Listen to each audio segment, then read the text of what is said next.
Quand la neige fond sur les hauteurs, que le printemps gagne les pentes de la vallée, les femmes se préparent à la confection des poteries. La terre est ramassée dans des endroits précis.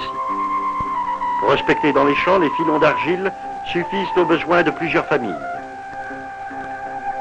Les hommes n'interviennent pas dans les étapes successives de cette tâche dont les femmes s'acquittent seules.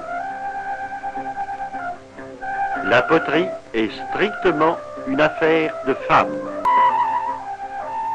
L'argile est mélangée avec les tessons des vieilles poteries.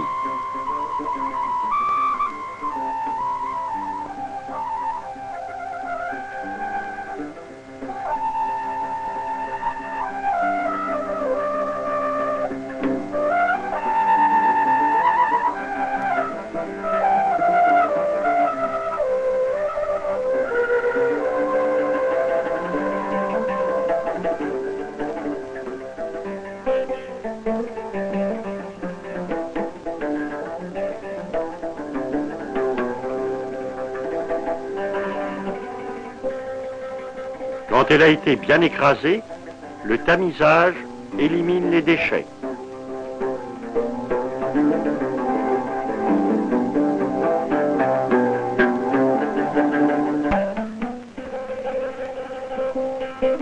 Le mélange de l'argile et de l'eau est une opération essentielle. Il faut que la pâte ait une consistance parfaitement homogène, assez souple mais point trop molle, résistante mais point cassante.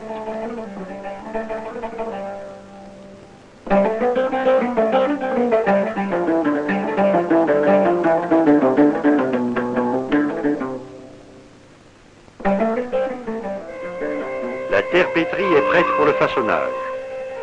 Sur un disque en bouche de vache, la cendre du foyer est étendue uniformément. La terre est travaillée et aplatie avec le dos des doigts repliés.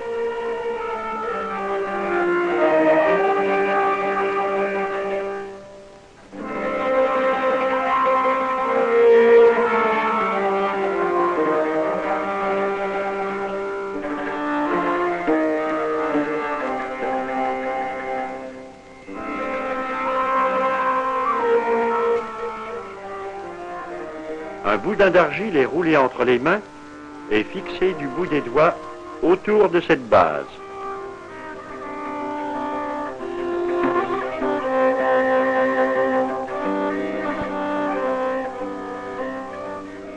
Lorsque le cercle est fermé, avec une raclette en bois, la potière étire la terre, la lisse et l'égalise.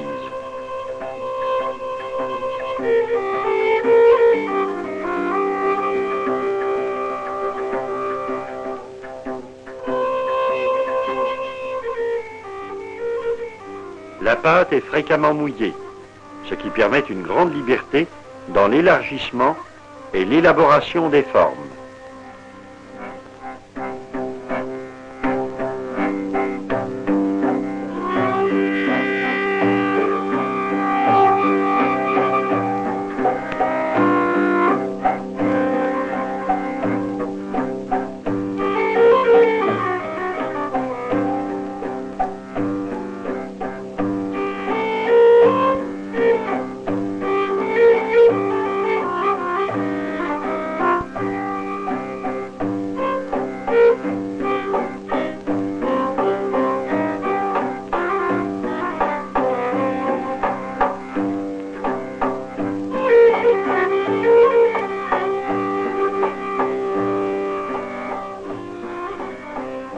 La potière assise se sert de la plaque support pour faire tourner son ébauche, afin d'en atteindre toute la circonférence sans avoir à se déplacer.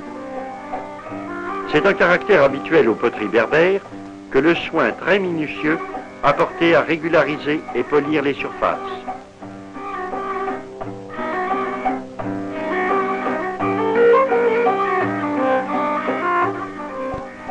Le plat achevé est déposé près d'autres poteries qui sèchent au soleil.